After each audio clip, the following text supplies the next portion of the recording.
பண்டிகுட்டா சங்கம் நாமக்கல் மாவட்டத்தினுடைய சங்கமாக இருந்து இன்று தமிழகத்தினுடைய சங்கமாக மாறியிருக்கிறது. பண்டிகுட்டா சங்கம் தமிழ்நாட்டினுடைய சங்கமாக இந்த நாமக்கல் மாவட்டத்திலிருந்து விரிவடைந்திருக்கிறது. இந்த மாநாட்டின் மூலமாக, பொதுக்கூட்டத்தின் மூலமாக நம்முடைய அழைப்புகளை ஏற்று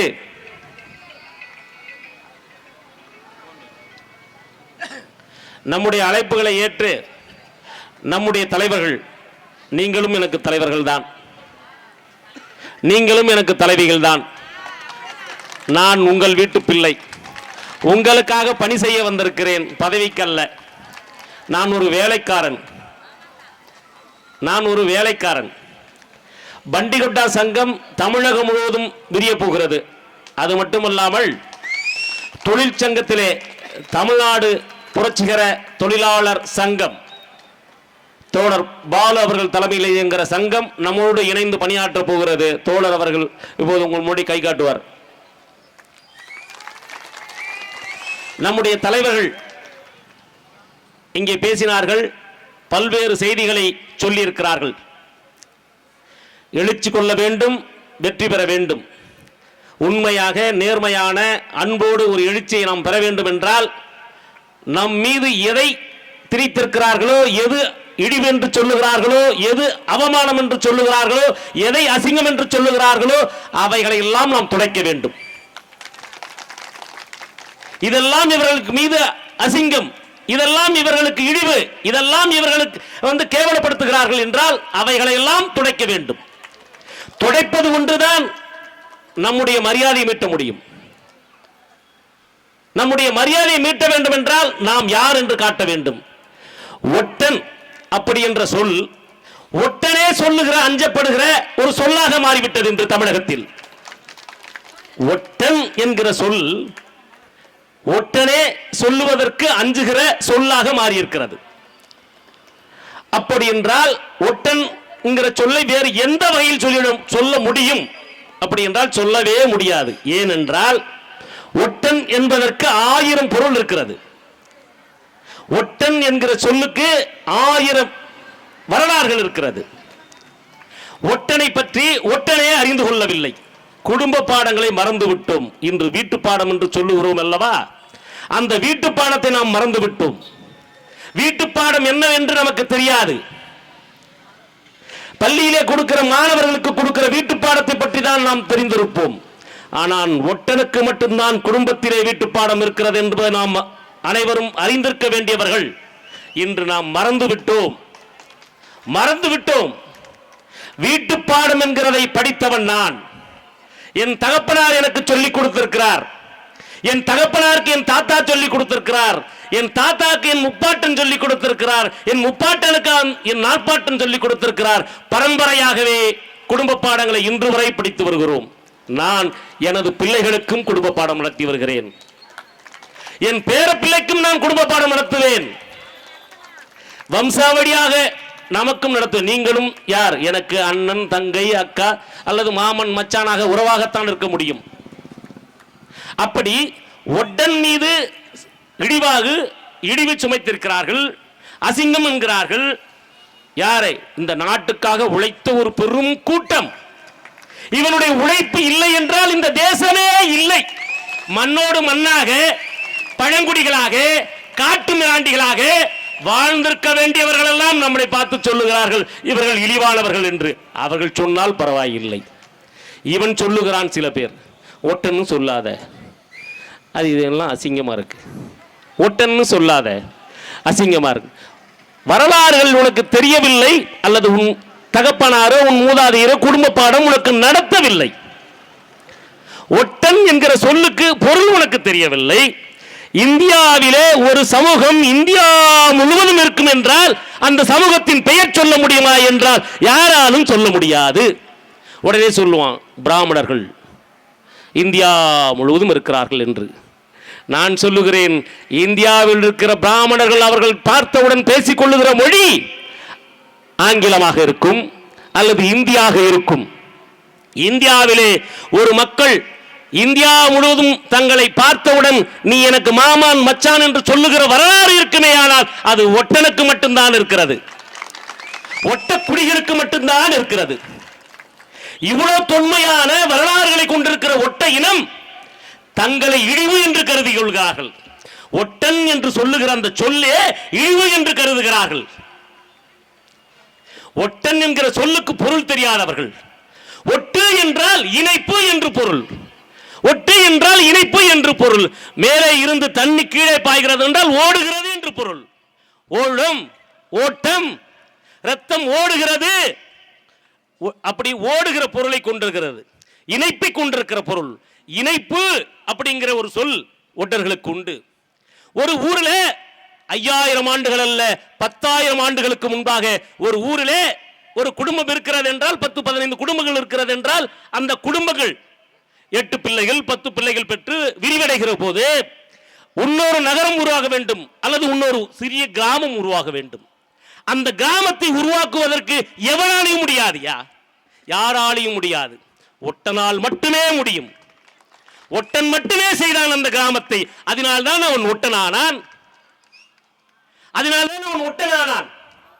இந்தியா முழுவதும் ஒட்டர்கள் ஆந்திராவிலே இருக்கிறார்கள், கேரளாவிலே இருக்கிறார்கள், கர்நாடகத்திலே இருக்கிறார்கள், மகாராஷ்டிரத்திலே மும்பையிலே பாம்பே சொல்லக்கூடிய அந்த பெரும் நகரத்திலே ஒட்ட பவன் இருக்கிறது. இன்று 400 கோடி 500 கோடிக்கு பெருமானம் உள்ள ஒட்ட பவன் இருக்கிறது.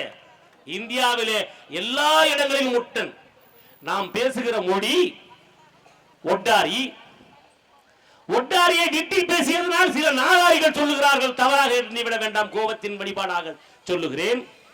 இவர்கள் எல்லாம் ஆந்திராவிலிருந்து இங்கே இறக்குமதி செய்யப்பட்டார்கள் என்று. ஆந்திரா என்றோ 5000 ஆண்டுகளுக்கு முன்னாடி இருந்தது போலவும், ஒரிசா ஏதோ 10,000 ஆண்டுகளுக்கு முன்னாடி இருந்தது போலவும் அங்கிருந்து இறக்குமதி செய்யப்பட்டவர்கள் ஒட்டர்கள் என்கிறார்கள். அப்படி இறக்குமதி செய்யப்பட்டிருந்தால் பாகிஸ்தானிலும் இலங்கையிலும் வந்து பங்களாதேஷிலும் வந்து பல நாடுகளிலும் ஒட்டர்கள் எப்படி வாழ முடியும்?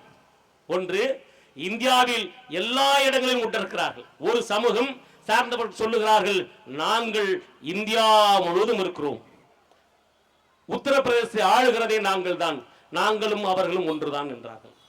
நீ பேசுகிற மொழி என்ன என்றேன். தமிழ். உத்தரப்பிரதேசத்திலே உன்னுடைய முதலமைச்சர் என்று சொல்லுகிறாயே, உன்னுடைய சமூகம் என்று சொல்லுகிறாயே, அவர் பேசுகிற மொழி என்ன என்று கேட்டேன். இந்தி. சரி, அவர் இந்தி பேசுகிறார், அவர் வீட்டுக்குள் என்ன மொழி பேசுகிறார்? இந்தி பேசுகிறார். நீ வீட்டுக்குள் என்ன மொழி பேசுகிறாய்? தமிழ் பேசுகிறாய். எப்படி இணைவாய் என்று கேட்டேன். ஆனால் ஒட்டனுக்கு மட்டும் அது விதிவிலக்காக இருக்கிறது. இந்தியாவில் இருக்கிற எந்த ஒட்டனும் ஒட்டாரியை பேசுகிறான். அது என்ன ஒட்டாரி? நாமெல்லாம் தெலுங்கு தானே பேசுறோம் அப்படின்னு பல பேர் கேட்பீங்க. தெலுங்கு என்கிற அந்த மொழி எப்போது உருவானது என்கிற வரலாறை பார்க்க வேண்டும். ஆழம் பார்க்காமல் வேல் பார்க்கிற மக்கள் பழகிட்டாங்க.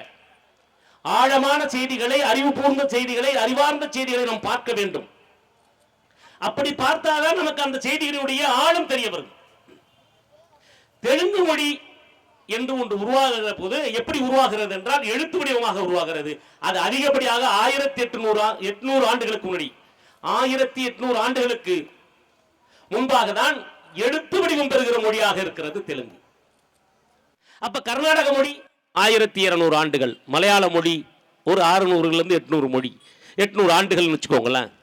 இந்த 800 ஆண்டுகளுக்கு முன்னாடி அவங்களுக்கு எழுத்து வடிவம் கிடையாது. அப்புறம் தான் எழுத்து வடிவம் உருவாகுது.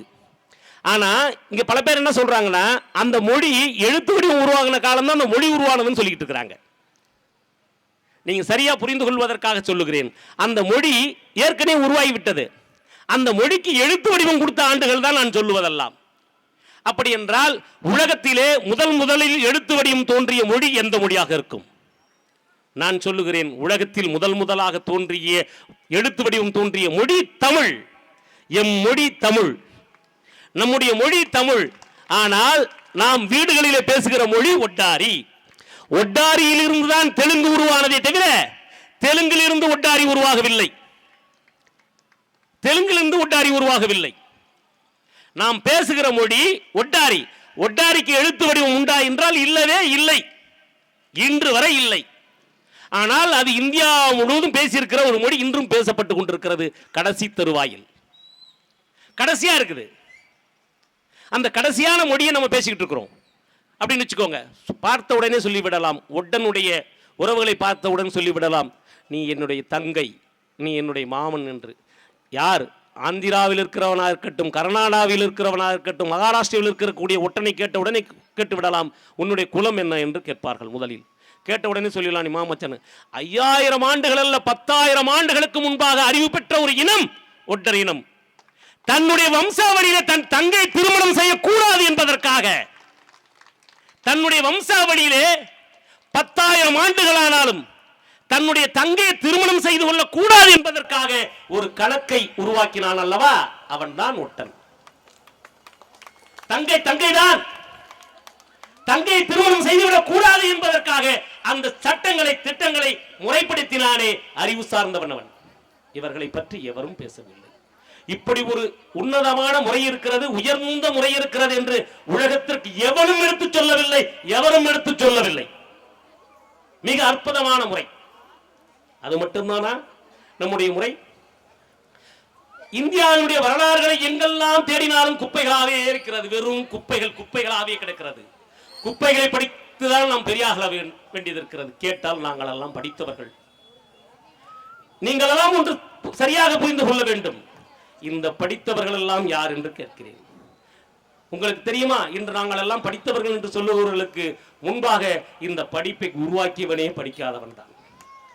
இந்த படிப்பை உருவாக்கியவனே படிக்காதவன் தான். படிக்காதவன் உருவாக்கிய படிப்பை தான் படித்துக் கொண்டிருக்கிறார்கள். படிக்காதவன் உருவாக்கிய படிப்பைத்தான் நீங்கள் படித்துக் கொண்டிருக்கிறீர்கள். இந்தியா முழுவதும் ஒரு கலாச்சாரம் பெருசாக பேசப்பட்டது, உடன்கட்டை ஏறுவதை பற்றி. உடன்கட்டை ஏறுவதை பற்றி. கணவன் இறந்து விட்டால் மனைவியை உடன்கட்டை ஏற்றினார்கள், மனைவியை உடன்கட்டை ஏற்றினார்கள். மறுமணம் செய்யக்கூடாது, அவன் கொடுமைக்காரனாக இருந்தாலும் அந்த பெண் அவனோடு தான் சேர்ந்து வாழ வேண்டும் என்கிற அந்த கதைகள் எல்லாம் பல புத்தகங்களில் எழுதியிருக்கிறது குப்பைகளாக. அவைகளெல்லாம் படித்துக் கொண்டிருக்கிறோமே. 5000 ஆண்டுகள் அல்ல, 10,000 ஆண்டுகள் அல்ல, 15,000 ஆண்டுகளுக்கு முன்பாகவே நம்முடைய நாகரிகம் எப்படிப்பட்டது தெரியுமா? இன்று அமெரிக்காவிலே முதல் முறையாக என்ன சொன்னால், ஆணும் பெண்ணும் சமம், பிடிக்கவில்லை என்றால் டைவர்ஸ் வாங்கி கொள் என்றான். என்று கடந்த 100 ஆண்டு 150 ஆண்டுகளுக்கு முன்பாக அவன் நாகரிகத்திலே மிக பெரியவன். இந்த உலகத்திலே இந்த நாகரிகத்திலே மிக பெரியவன் அவன். அவன் நாகரிகம் தான் உலகத்திலே மிக தலை சிறந்த நாகரிகம் என்று போற்றுகிறார்கள், பேசுகிறார்கள். ஒட்டனை பற்றி தெரியாதவர்கள், ஒட்டனை பற்றி தெரியாதவர்கள், ஒட்டனுடைய வாழ்நிலை பற்றி அறியாதவர்கள். ஒட்டனுடைய வாழ்நிலையில் உங்களுக்கு தெரிந்திருந்தால் அந்த நாகரிகம் இன்றல்ல 15,000 ஆண்டுகளுக்கு முன்பாகவே ஒட்டனுடைய வாழ்விலே இருந்தது. காலையிலே திருமணம், மறுநாளைக்குள் கணவன் மனைவிக்கு பிடிக்கவில்லை என்றால் சிக்கறுத்து விடுவாள். அந்த பெண்ணும் வேறு இடத்தில் திருமணம் செய்து கொள்ள முடியும், இந்த பையனும் வேறு இடத்தில் திருமணம் செய்து கொள்ள முடியும். எப்படிப்பட்ட அறிவு இது! பெண்ணை அடிமையாக்காமல் பெண்ணை சுதந்திரமாக வைத்திருந்த ஒரு இனம் ஒட்டர் இனம். இதை பற்றி பேச இவருக்கும் தெரியவில்லை. அவர்களுக்கு தெரியாமல் போகட்டும். நம்மிடத்தில் வந்திருக்கிற சில தத்திகள் தலைவர்களாக வந்தார்களே, 1-2 தலைவர்கள், பல பேர் உள்ளபூர்வமாக, உணர்வுபூர்வமாக, பாசத்தோடு, அன்போடு நமக்கு பணியாற்றினார்கள். ஏமாற்று பேர் வழிகள் தலைவர்களாக வந்து உட்கார்ந்து கொண்டார்கள். இந்த செய்திகள் எல்லாம் அவர்களுக்கு தெரியாது. நம்முடைய பரம்பரை 15,000 ஆண்டுகளுக்கு முன்னாடியே ஒட்டருடைய பரம்பரை பெண் அடிமைத்தனத்தை உடைத்தது. உலகத்தில் முதல் மனிதர் மாந்த இனமே ஒட்டர் இனம்தான். யார் பேசுகிறார்கள், எவர் இன்று ஒட்டர்களுக்கே இது தெரியாது. ஒட்டர்களுக்கே நமக்கு தெரியாது. பெண்ணும் மானும் சமமாக இருந்த நம்முடைய சமூகம் படிப்படியாக, நான் சிறு பிள்ளையாக இருக்கும் வரை அது இருந்தது, படிப்படியாக மாறிவிட்டது. இப்போது கேட்கிறார்கள், இந்த பழக்க வழக்கம் நம்மளது இல்லை, நாங்கெல்லாம் வேற ஆளுங்க. ஏண்டா, உன்னுடைய வரலாறை, உன்னுடைய நாகரிகத்தை, உன்னுடைய பண்பாடை, உன்னுடைய பழக்க வழக்கத்தை மறந்து விட்டாய். மறந்துட்டா நீ வேற ஆளை ஆடுவியா? ஆனால் நீ என்ன மறந்து வெளியே சென்றாலும் நீ போன பிறகு ஒட்டப்பையன் போகிறான் தான் சொல்லுவான். உன்னை ஒட்டன் என்று தான் சொல்லுவான். நீ போயன் என்கலாம். இப்போ புதிதாக ஒரு பேர் வந்திருக்கிறது, நாங்களெல்லாம் பிராமண போயர்கள் அப்படி என்று சில பேர் கிளம்பி இருக்கிறார்கள். பல பேர் வரும், பல்வேறு வடிவம் கொடுப்பார்கள். இடிவுகளை துடைக்க தெரியாதவர்கள். இழிவை துடைக்க வேண்டும் என்றால் ஒட்டன்கிற பேரோடு அமைப்பு தொடங்க வேண்டிய அவசியம் ஏற்பட்டது நமக்கு. பல காலங்களில் நாம் சொல்லியிருக்கிறோம் ஒட்டர் வாழ்க என்று. சொல்லுகிற போது எல்லோருக்கும் கோபம் வந்தது. இன்று கீழே காற்று அடிக்கிறது போல் மேலை காற்றுக்கு எதிராக கீழே இருந்து ஒரு காற்று அடித்து அந்த காற்றை கிழிக்க போகிறது அல்லவா, அந்த காற்று போல் ஒட்டர் முன்னேற வேண்டும். முன்னேற்ற முன்னணி, ஒட்டர் முன்னேற்ற முன்னணிங்கிற அமைப்பு முதல் பொதுக்கூட்டத்தை இங்கே நடத்தி கொண்டிருக்கிறது. முதல் பொதுக்கூட்டத்தினுடைய நாள் என்ன தெரியுமா? என்று இன்றோடு 28 நாட்கள் ஆகிறது. இன்றோடு இந்த அமைப்பு தொடங்கி 28 நாட்கள் ஆகிறது. ஒட்டனுடைய எழுச்சி இனி தமிழகம் மட்டுமல்ல, இந்தியா முழுவதும் வரும். ஒட்டனுடைய வரலாறு இந்தியா முழுவதும் தெரிய தொடங்கும். ஒட்டருக்காக பணி செய்த நம்முடைய வரலாறுகள் மற்றவர்களுக்கு தெரியுமோ இல்லையோ தெரியாது. இங்கே நாம் முதலில் தெரிந்து கொள்ள வேண்டும். உங்களிடத்திலே உங்களுக்காக, உங்கள் வீட்டு பிள்ளையாக, உங்களுக்காக பணி செய்ய வந்திருக்கிறேனே தவிர நான் தலைவன் அல்ல. நான் ஒருபோதும் உங்களுக்கு தலைவன் அல்ல. உங்கள் குடும்பத்தில் ஒருவனையாகவே. ஒட்டர் முன்னேற்ற முன்னணியுடைய வரலாறுகளை நீங்கள் புரிந்து கொள்ள வேண்டும். தொடங்கி இருப்பது 28 நாட்கள் தான். இதிலே பல பணி செய்தார்கள் நம் தலைவர்கள். எல்லோருக்கும் இருக்கிற வரலாறு உயர்வான வரலாறு. எப்படிப்பட்ட வரலாறு தெரியுமா? சென்னையில திருவள்ளூர் மாவட்டத்தில பொதுத்தூர் பேட்டைன்னு ஒரு ஊர் இருக்கு. அந்த ஊர்ல இந்த மாதிரி ஒரு ரோடு, அது ஒட்டம் ரோடு, 60 வீடு, பிற சமூகம் 2500 குடும்பங்கள். 1-2 இல்ல, 2500 குடும்பங்கள். ஒட்டனுடைய தெருவை நீங்க அம்மா சரியா புரிஞ்சுக்கோங்க. ஒட்டனுடைய தெருவை மறைச்சு முழுக்க வீடு கட்டிட்டாங்க. ஒரு 2 அடியிலிருந்து 2 அடி சந்து, அந்த சந்துக்குள்ளதான் நடந்து போய் ஒரு 25 அடி நடந்து போய் கல்லை தூக்கிட்டு போய் அந்தாண்ட போட்டு தூக்கிட்டு போகணும். இந்த நிலை எப்ப இருந்துச்சு? ஒரு 18 ஆண்டுகளுக்கு முன்னாடி. நம்முடைய தலைவர்களிடத்தெல்லாம் அவர்கள் அந்த குறைகளை சொல்லி இருக்கிறார்கள். அதை எப்படியாவது நீக்கிவிட வேண்டும் என்று போராடி இருக்கிறார்கள். ஆனால் அன்று இருந்த தலைவர்கள் அதை செய்யவில்லை. ஆனால் நம்மிடத்தில் அந்த செய்தியை சொல்லுகிற போது நான் மட்டுமல்ல, என்னோடு எல்லோரும் இருந்திருக்கிறார்கள். அந்த பணியை சொல்லுகிற போது 2ஆம் நூற்றாண்டில் இப்படி ஒரு கொடுமையா, இந்த கொடுமைக்கு உடனே முடிவு கட்ட வேண்டும் அப்படின்னு திங்கக்கிழமை இல்லை செவ்வாய்க்கிழமை, திங்கக்கிழமை வந்து பக்ரீத் ரம்ஜானோ லீவு, மறுநாள் காலையில் மனு நீதி நாள். மாவட்ட ஆட்சித்தலைவர் திருவள்ளூர் மாவட்டத்தில் அந்த மாவட்டத்தில் திருவள்ளூர் மாவட்டத்தில் அப்படி ஒரு கூட்டம் நடத்த வேண்டிய அவசியம் நமக்கு இருந்ததுனால அறிவிச்சாச்சு. என்ன அறிவிச்சாச்சு? கலெக்டர் ஆஃபீஸில் குதிக்க போகிறோம். எதுக்காக? ஒட்டத் தெருவை அகற்றணும். அந்த முன்னாடி கட்டியிருக்க 2 வீடு எடுக்கணும். இல்லைன்னா கலெக்டர் ஆஃபீஸில் குதிப்போம்ட்டு. இப்போ கலெக்டர் ஆஃபீஸில் குதிப்போம்னா நம்முடைய போராட்ட குணங்களை அறிந்த காவல்துறை அதிகாரிகள் அன்னைக்கு இருந்தாங்க. அவங்க என்ன பண்ணிட்டாங்க? இவங்க கடுமையான பிரச்சனை பண்ணுவாங்க அப்படின்னு சொல்லிட்டு திங்கக்கிழமை விடுமுறை, அரசு விடுமுறை. அது பக்ரீத் ரம்ஜானுங்கிறதுனால அரசு விடுமுறையாக இருந்துச்சு.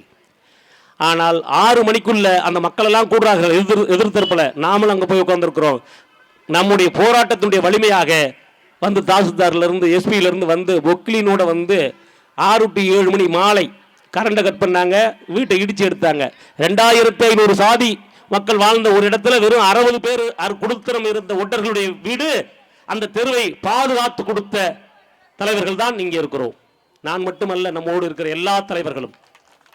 இன்னும் ஒரு செய்தி நான் உங்களுக்கு சொல்லுகிறேன், எப்படிப்பட்ட அமைப்புகளை நாம் உருவாக்கி கொண்டிருக்கிறோம் என்று. அம்பத்தூர், சென்னையிலே அம்பத்தூர்ல கிட்டத்தட்ட 70 வீடு நம்முடைய வீடு, 70 வீடு, 72 வீடு நினைக்கிறேன். எத்தனை? 10க்கு 10, 25 ஆண்டுகளுக்கு மேல கொடுத்தனா இருக்கிறாங்க.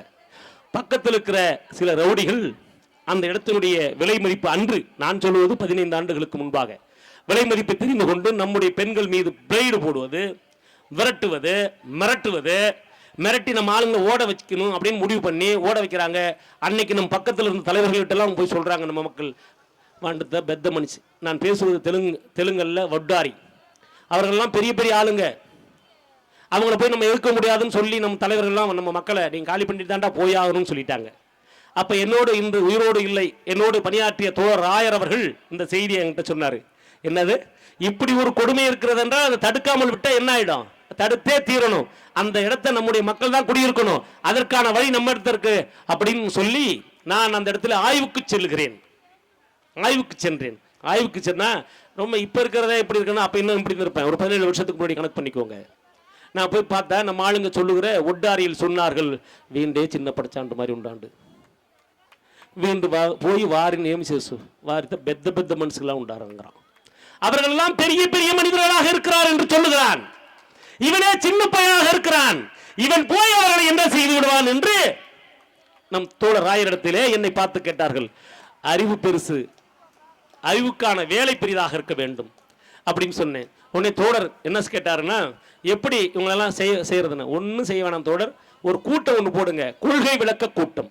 அந்த கூட்டத்துக்கு பேரு கொள்கை விளக்கு கூட்டம். கூட்டத்துக்கு யாரும் வரமாட்டாங்க, நீங்களாம் அந்த 70 கூட்டுக்காரங்களாம் கூட்டத்துக்கு வாங்க, சைடில் அப்படி நில்லுங்க, ஓரமாக நில்லுங்க, உங்களுக்கு 50 ரூபா காசு.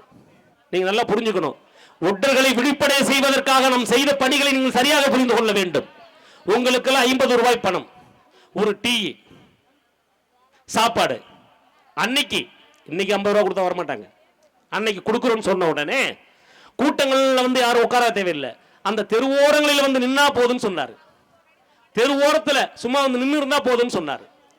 இப்ப மக்கள்லாம் வந்து தெருவோரத்தில் நிக்கிறாங்க, தெருவோரத்தில் நிக்கிறாங்க. கூட்டம் நடக்குது. கூட்டத்தில் மொத்தம் 3 பேர். அண்ணன் எல்லாருமையோடு இருந்த வி.கே. பெரியசாமி என்பவர் கூட்டத்தினுடைய முன்னிலையாகவும் ராயர் தலைமையாகவும் நான் சிறப்புரையாகவும் இருந்தேன். 3 பேர் தான். இவ்வளவு சேர் இருக்கு, ஒரு ஆளும் உட்காரல. பேச தொடங்கினேன். எப்படி பேசியிருப்பேன் என்று நீங்கள் எண்ணிக்கொள்ளுங்கள். ஒட்டர்கள் குண்டு வைக்கிற பழக்கம் அவர்களுக்கு குலத்தொழில் என்றேன்.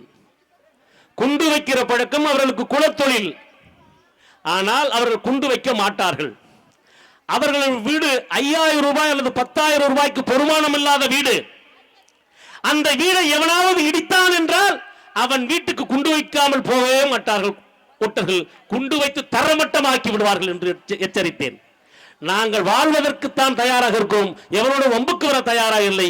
ஆனால் எங்கள் பிள்ளைகளை அறுத்து பயமுடுத்தி இந்த இடத்தை காலி செய்ய வேண்டும் என்று எவன் எண்ணினாலும் அவன் வீடு தரைமட்டமாகும் என்று எச்சரித்தேன்.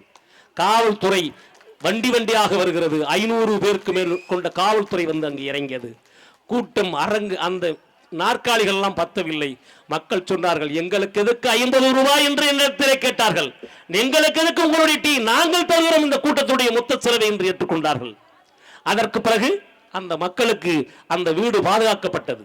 இன்று வரை அம்பத்தூரிலே நம் மக்கள் பட்டா வாங்கி இருக்கிறாங்க, பட்டாவோட இருக்கிறாங்க.